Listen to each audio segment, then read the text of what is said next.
I wanted to start this video by showing you a destroyed drivetrain or snapped suspension arm, something catastrophic, to prove why maintenance matters, but I can't. Because I follow this protocol, I don't have catastrophic failures. This document is the reason my repair bill this month is relatively low. Most enthusiasts wait for something to snap to know something is wrong. That's too late, of course. In a GT3 workshop, if a part breaks on track, you lose the race, the team has failed in the garage, and at the very least, the chief mechanic is going to be sweating bullets while he explains what he missed so that something actually blew up. Today, I'm going to walk you through the inspection protocol that keeps this truck alive. We will move beyond the blind wash that hides problems and start using the data that prevents them. We need to reset the platform to 0, as you would with a race car. In between races, mechanics painstakingly remove traces of the previous race and look for anything that may be loose or otherwise damaged. You cannot inspect what you cannot see.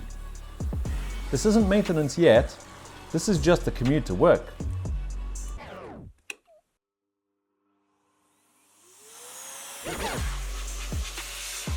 In order to correctly assess the current state of your rig, you need to bring it back to a blank canvas.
Now the car's naked.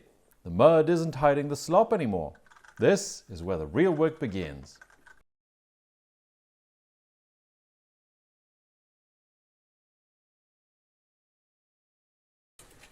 In a professional workshop, we don't rely on memory. Memory is a liability. We rely on documented protocols. Let's look at what the blind wash would have missed today. Here's the first example. The tires. So there's damage on the locking ring, but more importantly, on the flank of the tire, it's got a rip in it.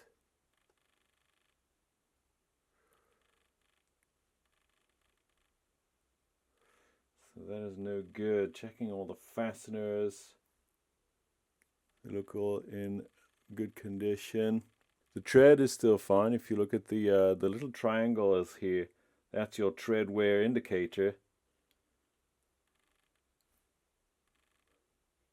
Once the whole tread goes all the way down to there, it's time to replace your tires. But in this case, I'm definitely going to have to do something about this. So I'll just write that down.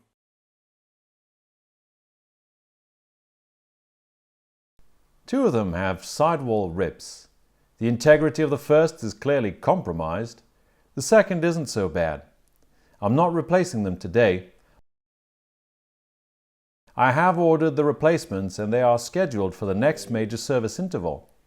We maximize the current lifespan, but the replacement is already in the logistics pipeline. Now you can foresee expenses to keep your budget under control.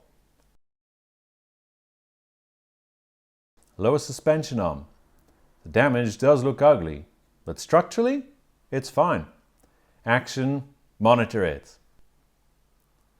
Further down the checklist, we arrive at the rear trailing arms. There is slight slop here. A novice either leaves it unnoticed until it actually snaps, a pro measures. This goes on the watch list. It is documented, so it won't surprise me. The protocol you're seeing today is currently a working prototype. I'm working on the layout and the decision trees to ensure they're clear for your workshop as well as mine. I'm not crowdsourcing the engineering. I know the physics works.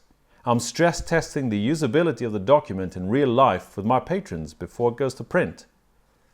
If you want to see the bench notes and follow the development of this standard as it happens, among the others I have in the pipeline, you can join the R&D team on Patreon. If you prefer to wait for the finished, field-tested release, get on the mailing list at rcworkbench.com. You'll be notified the moment it's ready to go public. While the car is in perfectly clean condition, all pivot points need light lubrication. Anything that swivels, pivots or rotates gets the attention. This precision oiler is the best tool for the job. It lives on yet another list of handy tools that lives on Patreon. That one evolves constantly, so make sure you get the latest version every time it gets updated.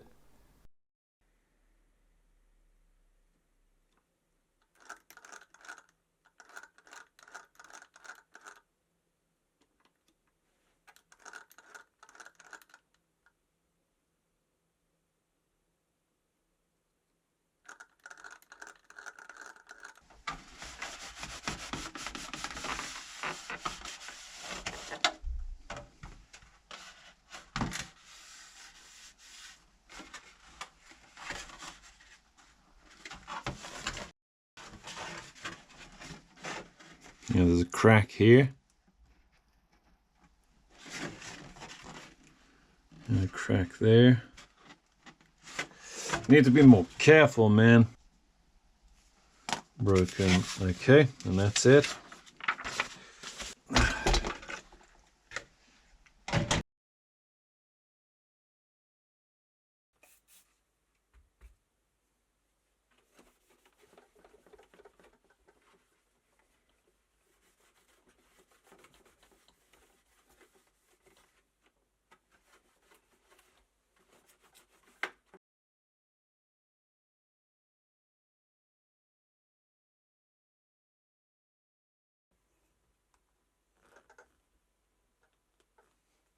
This car is now a verified runner in race-ready state. The parts are ordered, the strategy is set. I bet you didn't think this rig is also a shelf queen. What do you think of that? Applying my diagnostics protocol should give you the confidence you need to run your shelf queen as well. Enjoy it, run it with pride, treat it well, then put it back on the shelf. Until next time.